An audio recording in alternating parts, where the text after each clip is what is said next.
네, K-타운 핫 이슈 시간입니다. 요즘 게이머가 되고 싶다는 자녀들 때문에 고민하는 부모들 적지 않습니다. 하루 종일 그런데 또 게임을 붙들고 있는 티네이저 자녀들의 얘기도 심심치 않게 이곳저곳에서 들려오고 있습니다. 아이들에게는 열정, 부모들에게는 걱정인데요. 자, 오늘 K-타운 핫 이슈의 주제는 이제는 e스포츠 시대인가? 입니다. 홍재식 기자 함께합니다. 어서 오세요. 안녕하십니까. 홍재식 기자도 그렇고 저도 그렇고 살짝 고민한 게 이제는 e스포츠 시대다. 네. 라고 할까? 네. 아니면 이제는 e스포츠 시대인가? 라고 퀘스천 마크를 달을까? 고민했잖아요. 네. 마음이 약해서 퀘스천 마크를 달았습니다. 네. 네. 사실 e스포츠 시대는 이미 도래해 있고요. 네. 근데 다만 그것을 이제 우리 기성세대들이 얼마만큼 이해하고 좀 받아들이느냐에 따라서 이 단어에 대한 접근법이 좀 달라질 것 같은데 네. 그래서 오늘 이 시간도 사실은 뭐 아이들 걱정이 제일 많으신 부모님들은 어차피 아이들 걱정이 많으시잖아요. 근데 얘기를 하실 때 이제 e스포츠라는 게 좀 뭔지 저는 사실 굉장히 좋아하고 관심 있는 분야거든요. 그래서 네. 요거에 대한 자료들을 제가 좀 찾아서 그리고 제가 예전에 취재를 했던 경험들을 조금 기억을 되살려서 여러분들의 이해를 조금 더 돕자고 제가 오늘은 e스포츠라는 주제를 들고 나왔습니다. 편견 없이 함께 해주시면 어느 정도 후에는 좀 이해가 되실 터인데 네. 제가 그 부제로 주제는 뭐 이제는 e스포츠 시대인가? 네. 입니다마는 네. 부제로 네. 아이들은 열정, 네. 부모들은 걱정 네. 라임 한번 맞춰봤습니다. 예. 네, 아이들은 열정을 여기다 담을 수밖에 없는 지금 시대가 돼가고 있는 거고요. 네. 네, 한편으로는 부모님들이 굉장히 걱정이 많으시죠. 맞습니다. 예. 이게 사실은 이제 e스포츠라 그러면 사실 이게 일렉트로닉 스포츠라 해서 굉장히 좀 이제는 좀 익숙해지신 분들도 좀 계실 겁니다. 네. 근데 이게 사실은 부모님들에게는 새로운 고민거리로 잡아들었던 게 게임에 대해서 이 부정적인 시각들이 아직까지는 좀 있으세요. 네, 지금도 마찬가지예요. 네. 너 하루 종일 게임만 하고 말이야. 뭐 그러다가 정말로 잘된 케이스들도 있긴 하지만 네. 이게 이제 아이들의 놀이 문화에서 빠질 수 없는 것이 이 비디오 게임 그리고 이제 이 온라인 게임인데 네. 거기 어르신들도 가끔 이제 우리 부모님들도 모바일로 게임을 즐기는 시대가 이제 되지 않았습니까? 네. 근데 이제 일반 스포츠, 뭐 야구나 축구나 이 일반 스포츠 못지않게 이 e스포츠 리그가 이제 전 세계로 중계가 되면서 탄탄한 팬덤을 갖고 있습니다. 특히 이제 미국은 이제 e스포츠의 전성기를 향해서 달려가고 있다라고 말씀을 드릴 수 있는데요. 이 재미난 사실이 e스포츠에서 종주국이 사실 저희 한국입니다. 그래요? 네. 뒤에 좀 말씀드리겠지만 이 한국에서부터 이 영향이 굉장히 크게 지금 확산이 돼서 사실은 이제 미국까지 이제 넘어와서 지금 얘가 전성기를 향해 달려가고 있는 것인데 이제 한국은 조금 약간 사그라들면서 이제 다시 좀 불이 붙는 상황이고요. 그래서 아까도 말씀드렸지만 조금 더 이해하고 아니면 여러분들 자녀분들과 아마 대화를 하실 때 이게 한 40대에서 50대 이제 그 자녀 그 부모님들 세대에는 아마 자녀 걱정들이 많으실 텐데 원활한 소통이 되기를 바라는 마음이 좀 큽니다. 네. 근데, 게임 예. 게임 중계도 하잖아요. 네. 그런 걸 또 즐기는 시대가 올 줄은 정말 몰랐는데. 네. 이제 한국이 종주국이긴 합니다만 이제 미국으로 더 확산되는 느낌이다라고 하셨는데 네. 우리는 실제로 정말 말씀하신 대로 미국이 필요하거든요. 네네 그렇습니다. 미국 상황 어때요? 이게 지금 자료를 수집해 와서 한국에다 보거나 한국 컨텐츠진흥원의 발표 자료물을 봤습니다. 그러니까 네. 한 종주국인 한국의 입장에서 미국의 현황을 파악해서 지금 현재 한국의 모자른 상황들을 파악을 한 건데요. 네. 이 미국의 상황이 굉장히 좀 재밌습니다. 일단 한 해에 e스포츠를 즐기는 시청자는 3억 명이 넘을 것이라는 추정치가 나와 있습니다. 그러니까 프로게이머가 게임을 하는 거를 TV로 중계를 보는 네. 시청자가 한 해에 3억 명이 넘는다. 네. 그러니까 이게 여기에는 이제 한 2억 명 정도가 이제 헤비 와처라 그래가지고 네. 그거를 계속 이렇게 팔로우업을 하는 그 팬덤이고요. 네. 나머지 1억 명 정도는 이제 간헐적으로 네. 심심할 때마다 찾아보는 그 시청층일 거고요.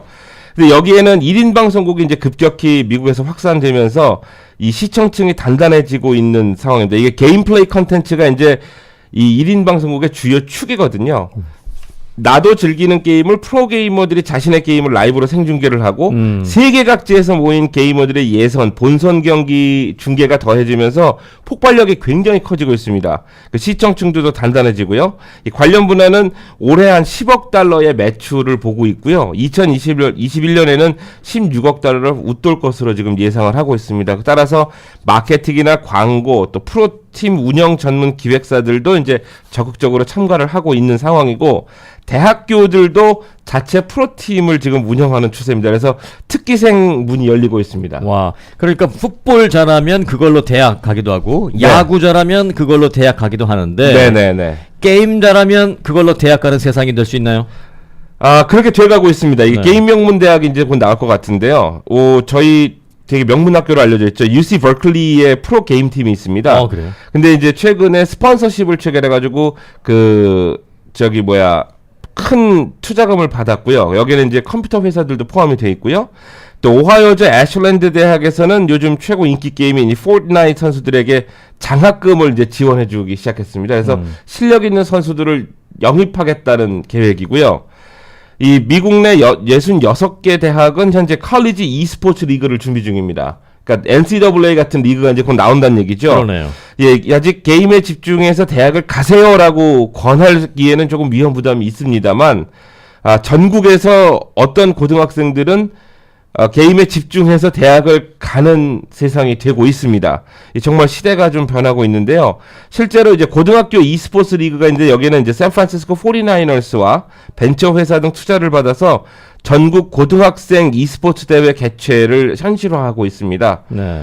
이게 이제 이러다 보면은 정말로 이제 게임 특기생들이 이제 나올 것 같은데요. 그럼 어마어마한 산업으로 지금 발전하고 있는 것 같은데. 네, 그건 맞습니다. 예. 근데 사실 뭐 제가 너무 기성세대인가요? 아니 어떻게 보면 그냥 게임이잖아요. 우리가 네. 옛날에 얘기했던 전자오락. 맞습니다. 전자오락이잖아요. 네, 맞습니다. 네.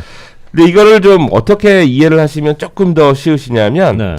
예전에 그 동네에 옹기종기 이렇게 오락실에 저 때는 최초가 50원이었거든요. 네. 옹기종기 모여서 이제 동네 오락실에 있는 아이들을 한번 생각해 보시면 됩니다. 근데 그 아이들의 세계에서는 이 게임을 인기 있는 게임을 하기 위해서 줄을 서놓고 이제 동전들을 손에 쥐고선 있지 않습니까? 맞아요. 근데 그 게임을 잘하는 플레이어가 나와서 이제 누군가가 게임을 계속 잘하면 넋을 잃고 바라보고 맞아. 그 얘기가 다음날 학교에서까지 너 봤냐면서 굉장히 인기가 됩니다. 이 공감대가 크다는 얘기잖아요. 아니, 그 친구가 안 끝나니까 뒤에서 동전 들고 기다리는데 내가 할 수가 없는 거야. 야, 얘가 끝나질 않네. 지질 않네, 얘가. 네, 그렇습니다. 네.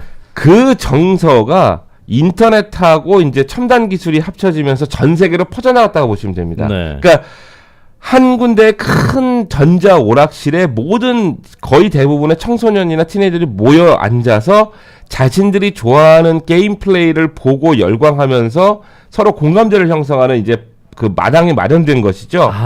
그 이제 시작이 뭐 대한민국이 시작이다라고 말할 수는 없습니다만은 그때 그 시절 거기서부터 이제 시작된 거로 볼 수 있는데 그렇습니다. 거기서 조금 넘어서서 네. 이제 무슨 뭐 싸움하는 파이팅하는 그런 게임도 있었고 요건 뭐 살짝 그렇습니다. 지나갔고 예. 정말 한 획을 그은 건 스타크래프트잖아요. 네, 그렇죠. 스타크래프트가 정말 이 얘기를 안 할 수가 없는데 네. 이 덕분에 이 블리자드라는 회사가 살아나고 더 회사 커지지 않았습니까? 당시에 연봉 1억을 받는 스타크래프트 플레이어들은 지금도 이 한국을 e스포츠의 강국, 초강국, 또 종주국으로 부르게 만드는 원동력 역할을 하고 있습니다. 그리고 올해 그 인도네시아 자카르타 팔렘방 아시안 게임에서도 사실 시범 종목으로 6개의 게임이 채택이 됐습니다. 그랬어요? 네. 네. 그래서 그게 이제 실시간으로 중계가 됐는데 네. 스타크래프트 시즌 2 그 게임은 한국이 우승을 했고요. 네. 그리고 리그 오브 레전드, 무슨 우리가 이제 롤이라고 LOL이라고 해서 롤이라고 하긴 하거든요. 네. 근데 그거는 이제 한국이 준우승을 했습니다. 그리고 2022년부터는 이제 정식 종목으로 아시안 게임 정식 종목으로 채택될 예정이라고 하는데요. 이 스타크래프트 때문에 한국에서 프로게이머라는 직업군이 생겨나기 시작을 했고 이 게임 중계가 이제 한국 TV에서 실제 TV에서 중계가 되면서 그러니까 일반적인 프로 스포츠처럼 네. 프로 게이머들이 막 전자오락을 하면 네. 전자오락이라고 일부러 표현한 거예요. 네네. 전자오락을 하면 그거를 중계 캐스터와 해설자 그걸 중계를 막 해설을 하고 있어요. 전술과 전략과 네. 예, 굉장히 중계가 네, 누구 재밌게 하고 선수 내 있습니다. 예. 오른쪽으로 치고 들어가 이걸 중계를 하고 있어요. 네. 자, 그런데 네. 제가 이 홍 기자가 이 보도 쭉 하는 걸 같이 마주보고 있으면서 무슨 생각 들었는지 알아요?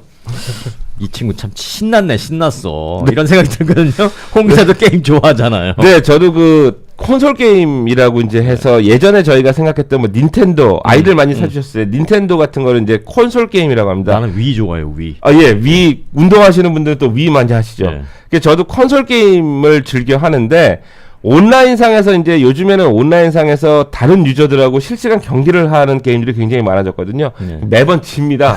제가 그 친구들의 그 리플렉션을 못 이길 수가 따라가거든요. 없어요. 예, 근데 저 때만 해도 혼자 즐기는 게임들이 굉장히 많았거든요. 네. 그래서 지금도 그냥 전통적인 싱글 플레이를 선호합니다. 근데 네. 저 같은 경우는 이제 발전하는 그래픽 기술에 매번 놀라고요. 네. 그리고 영화보다 더 정밀한 스토리에 굉장히 감동하는 편입니다. 근데 이 주말에는 제가 이제 게임하는 시간을 따로 배정해 놓고 그 시간은 정말 아무도 저를 받아 안 하게끔 하고 저도 한 2-3시간 게임을 즐기는데요. 어쩐지 주말에 특정 시간에 연락하면 전화가 안 되더라고. 그러면 게임은 그냥 시간일 겁니다. 네. 근데 그 새로운 게임이 이제 요즘에는 한국어로 발매가 됩니다. 근데 요즘에는 이제 좋아져가지고 한국어 게임, 한국어 버전 게임을 그냥 미국에서 판매된 콘솔에다 넣어도 괜찮거든요. 네. 플레이가 되기 때문에 뭐 한국에 있는 후배들한테 하나씩 보내라고 얘기도 하게 하는데 이 e스포츠를 제가 계속 팔로우업을 하면서 가끔 관련 보도들을 찾아볼 때도 제가 가보지 않은 영역이라서 굉장히 흥미롭고 그리고 앞으로 정말로 이 미국 이 전 세계를 좌우하는 큰 엔터테인먼트 산업이 되겠구나라고 생각을 하고 있습니다. 이 재미난 사실은 이 북미 노스 아메리카 최대 게임쇼 E3를 제가 한 2년에 한 번씩은 가는데요. 거기 발표한 자료를 보면 불과 몇 년 전만 해도 미국에서 콘솔 게임 비율이 가장 높았고요. 그리고 주로 30-40대의 싱글 남성이 주 소비층이었다는 겁니다. 그러니까 그만큼 시간적인 경제적인 여유가 있다는 얘기죠. 게임을 즐길 만한. 근데 그중에 뭐 저도 들어갑니다만 아직도 많은 수긴 합니다만 e스포츠가 이렇게 조직적이고 확산 속도가 빠른 것과 맞물려 가지고 소비층은 조금씩 더 어려지고 있는 거고요.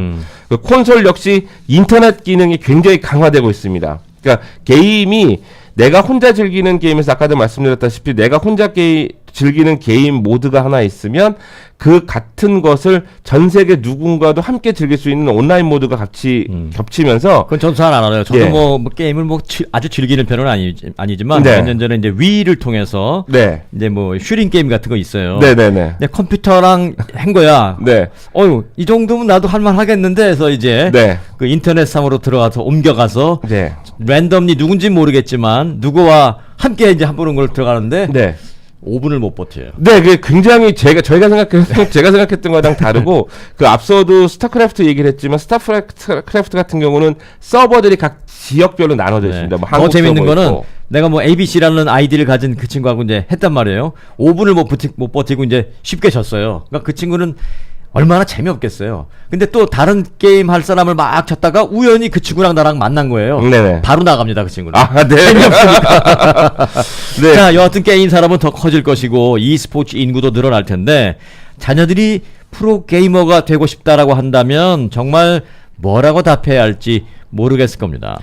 제가 뭐 교육 전문가가 아니라서 뭐라고 말씀은 못 드리겠습니다만 이 한 가지 이러면서 생각을 해볼 수 있는 것들이 뭐냐면 주변에 게임 교육까지 관심을 두고 그것을 교육에 반영할 수 있는 교육 전문가는 아직까지는 보기 힘드실 것 같아요.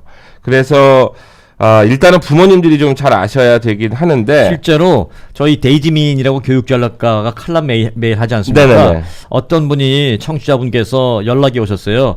프로 게이머가 되려면 어떻게 해야 되고 그게 과연 괜찮은 건지를 알아봐달라고. 네. 그자가 데이지민 교육전략가에게 텍스트를 했어요. 네. 프로 게이머가 되고 싶은 자녀를 갖고 계신 분이 계신데 여기에 대한 해주세요 했더니 그 다음날 칼럼이 왔는데 프로 게이머에 관련된 게 아니라 프로그래머에 대한 걸 보낸 거 있죠. 아, 네. 그래서 이 부분은 제가 다시 그럴 수도 있는 게 이제 게이머들이 게임을 잘해야 되겠지만 관련 부서로 코딩하고 프로그래밍도 같이 떠오르고 있는 직업군이긴 합니다. 제가 봤을 땐 데이지민 교육전략가가 프로 게이머보다는 프로그래머에 대한 질문을 훨씬 더 많이 받았어서 예, 그러실 수 자연스럽게 있어요. 그렇게 된 것 같은데 예, 이게 사실은 이걸 여쭤볼게요. 예.